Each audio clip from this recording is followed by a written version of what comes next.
ആയിഷ ബീവി റളിയല്ലാഹു തആല വന്നു, വാപ്പയല്ലേ സിദ്ദീഖ് എന്ന് പറയുന്നു, ഫാത്താകാൻ വേണ്ടി കിടക്കുകയാണ്. മരണം ഭയങ്കര സംഭവമാണ്.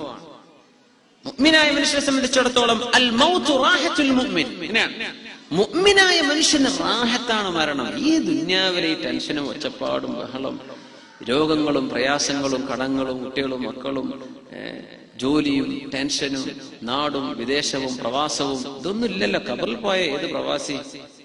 നമ്മളെ നാടന്നല്ലേ. റാഹത്തുൽ മുഅ്മിൻ, മുഅ്മിനായ മനുഷ്യന് ആശ്വാസമാണെന്ന് റസൂലുള്ളാഹി സ്വല്ലല്ലാഹു അലൈഹി വസല്ലം തങ്ങൾ പറഞ്ഞു, അൽ മൗതു കഫാറത്തുൽ ലിൽ മുഅ്മിൻ. സുബ്ഹാനല്ലാഹ്.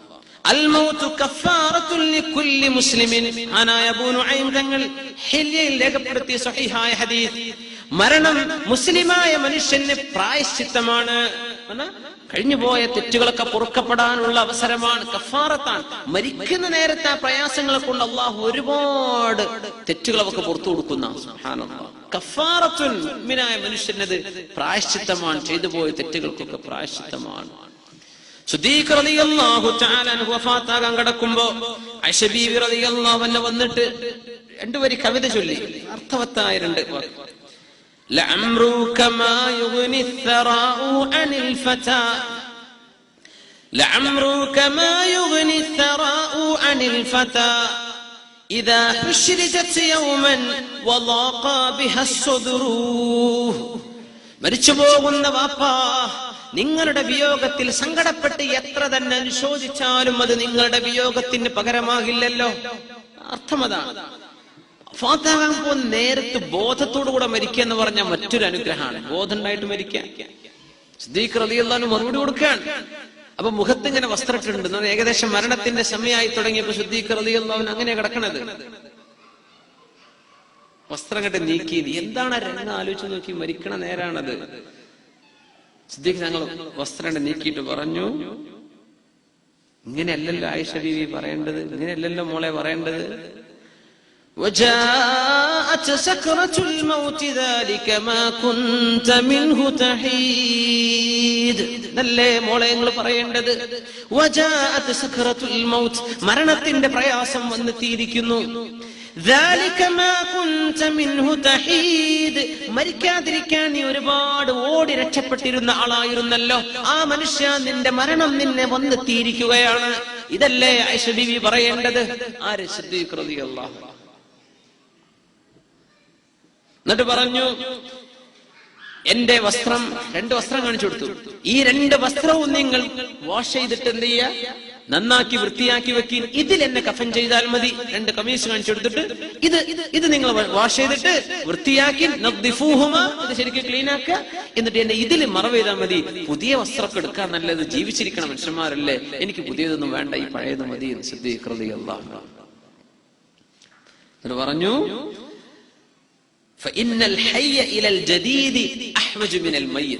ജീവിച്ചിരിക്കുന്ന ആളല്ലേ പുതിയതൊക്കെ ഇടാൻ നല്ലത്. മരിച്ചു പോകുന്ന ആൾക്ക് കുഞ്ഞ് പുതിയതിന്റെ ആവശ്യമില്ലല്ലോ. എനിക്കെന്റെ പഴയ രണ്ട് ഡ്രസ്സ് മതിട്ടോ, എന്നെ അതിൽ മറവ് കഫൻ ചെയ്താൽ മതി. ആര് പറഞ്ഞു? അബൂബക്കർ സിദ്ദീഖ് റളിയല്ലാഹു അൻഹു. ആയിഷ ബീവിക്ക് ഇങ്ങോട്ട് സങ്കടം. ആയിഷ ബീവി ഒന്ന് ചെറുപ്പമാണല്ലോ, 20 വയസ്സുണ്ടാവുള്ളൂ വാപ്പ മരിക്കുമ്പോ. അങ്ങനെ ഹബീബായ തങ്ങളെ പറ്റി പാടുന്ന പാട്ടുണ്ട്.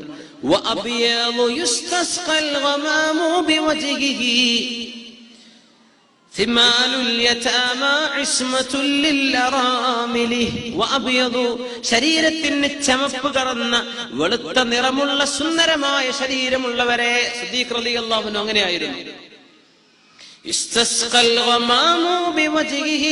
അങ്ങയുടെ പരിശുദ്ധ മുഖത്തെ മുൻനിർത്തി തവസ്സുൽ ചെയ്ത് പ്രാർത്ഥിച്ചു കഴിഞ്ഞാൽ ഞങ്ങൾക്ക് മഴ ലഭിക്കുമായിരുന്നുവല്ലോ. അബ്ബാസ് റളിയല്ലാഹു അൻഹുവിനെ പറ്റി ബഹുമാനപ്പെട്ടവർ നബി തങ്ങളെ പറ്റി പറഞ്ഞതാണ്. അങ്ങയെ മുൻനിർത്തി അള്ളാഹുവിനോട് ചോദിച്ചാൽ ഞങ്ങൾക്ക് മഴ ലഭിക്കുമായിരുന്നുവല്ലോ. അങ്ങനത്തെ മഹത്വമുള്ളവരെ, എന്റെ ഉപ്പാനർത്ഥം തവസ്സുൽ ചെയ്തിട്ട് പറഞ്ഞ വാക്കാണ്.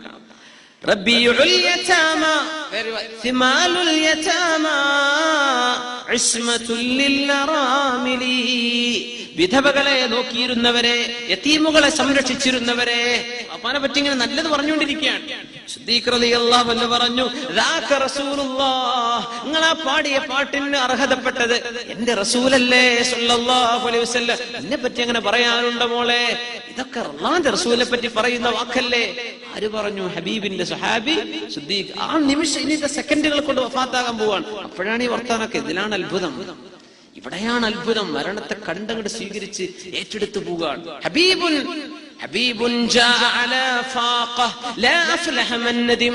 ഹനായ ഹുദൈഫ റളിയല്ലാഹു അൻഹു പറയുമായിരുന്നു, ഹബീബുൻ ജാഅ അലാ ഫാഖ. മരണം ആസന്നമായപ്പോൾ ഹനായ ഹുദൈഫത്തുൽ യമാനി തങ്ങൾ പറഞ്ഞു, ഹബീബ് അല്ലാ നമ്മുടെ കൂട്ടുകാരൻ വന്നെത്തിയിരിക്കുക. ഇവനെ മരിക്കാന്ന് ഉറപ്പായി. അല്ലാഹ് നമ്മുടെ കൂട്ടുകാരൻ വന്നല്ലോ. ജാഅ അലാ ഫാഖ. ഒരുപാട് കാലം കാത്തിരുന്ന് വിഷമിച്ച് ഇതാ ഇപ്പോഴാ വന്നത്. അൽഹംദുലില്ലാഹ് എന്റെ കൂട്ടുകാരൻ. ലാ അഫ്ലഹ മൻ നദിം. ഇവിടെ സങ്കടപ്പെട്ടവന് വിജയിക്കാൻ പറ്റൂല. എനിക്കൊരു സങ്കടവുമില്ല. എന്റെ ഇഷ്ടപ്പെട്ട കൂട്ടുകാരനാണ് ഈ വന്നിരിക്കുന്നത്. വരട്ടെ യാ മർഹബ എന്ന് വിളിച്ചു മരിച്ചവരാണ് മഹാനായ ഹുദൈഫ റളിയല്ലാഹു അൻഹു. പറഞ്ഞത് മരണത്തെ ഇങ്ങനെ സ്വീകരിക്കാൻ മുഅ്മിന് കഴിയണം. ഇവിടേക്കാ നമ്മുടെ ലക്ഷ്യം. അല്ലാതെ അങ്ങോട്ട് പേടിച്ചിട്ട് ഇടങ്ങാറായിട്ട് അതുകൊണ്ട് കാര്യമില്ല. മരണത്തിന് ശേഷം എന്താണോ ഉള്ളത് അവിടേക്ക് നമുക്ക് എന്ത് ചെയ്യാൻ പറ്റും? ഇൻഷാ അല്ലാഹ് അല്ലാഹു നമ്മെ സഹായിക്കുമാറാകട്ടെ. സിദ്ദീഖ് റളിയല്ലാഹു അൻഹു പറഞ്ഞു കൊടുത്തു, മോളെ ദാക റസൂലുള്ളാഹ്, നിങ്ങൾ ഈ പറഞ്ഞ പാട്ട് വഅബിയാമു യുസ്തസ്ഖൽ ഗമാമു ബിവജ്ഹിഹി തിമാലുൽ യതാമാ ഇസ്മത്തുൽ ലിൽറാമിലി. ഏതൊരു മഹാന്റെ പരിശുദ്ധ മുഖത്തെ മുൻനിർത്തി അല്ലാഹുവിനോട് ചോദിച്ചപ്പോഴാണോ നമുക്ക് മഴ കിട്ടിയത്? ആരാണോ യതീമുകൾക്ക് താങ്ങും തണലുമായത്? ആരാണോ വിധവകളെ സംരക്ഷിച്ചവര്, അങ്ങനത്തെവരെ എന്ന് പറഞ്ഞത്? എന്നെ പറ്റി പറയേണ്ട മോളെ, അല്ലാഹുവിന്റെ റസൂലല്ലേ ദാക റസൂലുള്ളാഹ്. എന്തൊക്കെ പാഠങ്ങളുണ്ടെന്ന് അവിടെ. മനുഷ്യന്മാര് പൊക്കി പറയുമ്പോ പൊങ്ങി കൊടുക്കരുത് എന്നാ ഒന്നാമത്തെ പാഠം ഇവിടെ. ഞാൻ അങ്ങനെയൊക്കെ തന്നെയാണ്, എന്നെ അങ്ങനെയൊക്കെ തന്നെ പറയേണ്ടത്, ഞാൻ അങ്ങനത്തെ ആളാണ്. അതൊന്നുമല്ല. ഇത് എന്നെ പറ്റിയല്ലല്ലോ, അതൊക്കെ അല്ലാഹുവിന്റെ റസൂലല്ലേ.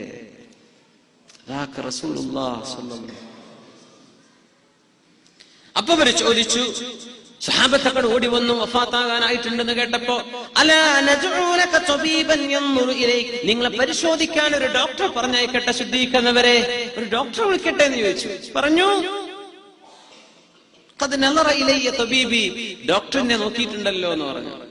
വഖാൽ, എന്റെ ഡോക്ടർ എന്നെ നോക്കിയിട്ട് പറഞ്ഞു, ഇന്നി ഫഅാലുൽ ലിമാ ഉരീദ്, ഞാൻ എന്താണോ ചെയ്യാൻ ഉദ്ദേശിക്കുന്നത് അതൊക്കെ ഞാൻ ചെയ്യും കേട്ടോ എന്ന് എന്റെ ഡോക്ടറിനോട് പറഞ്ഞിട്ടുണ്ട്.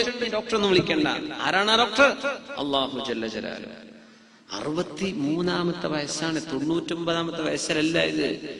100-ാമത്തെ ജന്മദിനം ആഘോഷിക്കാൻ പോകുമ്പോഴല്ലേ മരിക്കുന്നത്. 63, അതൊക്കെ ആരോഗ്യമുള്ള സമയമാണ്. എന്റെ ഡോക്ടർ വന്നിട്ടുണ്ട്, ഡോക്ടർ എന്നെ നോക്കിയിട്ടുണ്ട്. ഡോക്ടറിനോട് പറഞ്ഞു, അന ഫഅാലുൽ ലിമാ ഉരീദ്, ഞാൻ എന്താണോ ചെയ്യാൻ ഉദ്ദേശിക്കുന്നത് അതൊക്കെ ഞാൻ ചെയ്യും കേട്ടോ എന്ന് എന്റെ ഡോക്ടർ എന്നോട് പറഞ്ഞിട്ടുണ്ട്. സ്വഹാബത്തിന് മനസ്സിലായി, ഇനി നമ്മൾ അത് പറഞ്ഞിട്ട് കാര്യമില്ല. അപ്പോഴാണ് സൽമാനുൽ ഫാരിസി റളിയല്ലാഹു അൻഹു വന്നിട്ട് ചോദിച്ചു, യാ അബൂബക്കർ, നിങ്ങൾ ലോകത്തോട് വിട പറഞ്ഞു പോകുമ്പോ ഇസ്ലാമിന്റെ ഖലീഫയല്ലേ, ഞങ്ങൾക്ക് എന്തെങ്കിലും ഒരു വസിയത്ത് തരും, ഒരു ഉപദേശം തരും. ഒരു ഉപദേശം വഫാത്തിന്റെ സെക്കൻഡുകൾക്ക് മുമ്പ് നടന്ന സംസാരമാണ്. അതാണ് ഇതിൽ അത്ഭുതം. വഫാത്തിന്റെ സെക്കൻഡുകൾക്ക് മുമ്പ് നല്ല ബോധത്തിലെ വഫാത്താകുന്ന അർത്ഥം. അപ്പൊ പറഞ്ഞു, അല്ലാഹു നിങ്ങൾക്ക് ദുനിയാവ് തുറന്നു തരാൻ പോകുന്നുണ്ട്. പറഞ്ഞാൽ പൈസ ഇഷ്ടം പോലെ കിട്ടും. ലോകം തുറന്നു തരാൻ പോകുന്നു. ഇസ്ലാമിന് രാജ്യങ്ങൾ കീഴടങ്ങാൻ പോവുകയാണ്. ഇതൊക്കെ ഭയങ്കരമായ ഒരു പ്രവചനങ്ങളാണ്. ഇസ്ലാം ലോകത്ത് ജയിച്ചടക്കാൻ പോകുന്നുണ്ട്. ഫാത്തിഹുൻ അലൈക്കുമുദ് ദുനിയ, ദുനിയാവ് അല്ലാഹു നിങ്ങൾക്ക് തുറന്നു തരാൻ പോകുന്നുണ്ട്. ഫലാ തഅഖുദന്ന മിൻഹാ ഇല്ലാ ബലാഗ, ആവശ്യമുള്ളത് മാത്രം എടുത്താൽ മതി കേട്ടോ. ദുനിയാവ് ഒന്നാകെ വാരിക്കൂട്ടണ്ട, ആവശ്യമുള്ളത് എടുത്താൽ മതി. സിദ്ദീഖ് റളിയല്ലാഹു അൻഹു എന്താണ് ജീവിതത്തിൽ ഇതിനു വലിയൊരു ഉപദേശം നൽകാൻ പറ്റിയ സന്ദർഭം എവിടെയാണ്? ആവശ്യമുള്ളത് എടുത്താൽ മതി കേട്ടോ. വഅലം, എന്ന് പറഞ്ഞു, അന്ന മൻ സ്വല്ലാ സ്വലാത്ത സുബ്ഹി, സുബ്ഹി നിസ്കാരം ഒരാൾ നിർവഹിച്ചാൽ ഫഹുവ ഫീ ദിമ്മത്തില്ലാഹ്, അവനെ അല്ലാഹു ഏറ്റെടുത്തിട്ടുണ്ട് എന്ന് മനസ്സിലാക്കണം. സുബ്ഹി നിസ്കരിച്ചാൽ, സുബ്ഹി ഖളാ ആകാതെ ഒരാൾ നിസ്കരിച്ചു കഴിഞ്ഞാൽ ഫഹുവ ഫീ ദിമ്മത്തില്ലാഹ്. വേറെ ഹദീസിൽ മൻ സ്വല്ല സുബ്ഹ ഫീ ജമാഅ, സുബ്ഹി ജമാഅത്തായിട്ട് നിസ്കരിച്ചാൽ അവൻ അല്ലാഹുവിന്റെ ഉത്തരവാദിത്തത്തിലാണ്. فلا تغفر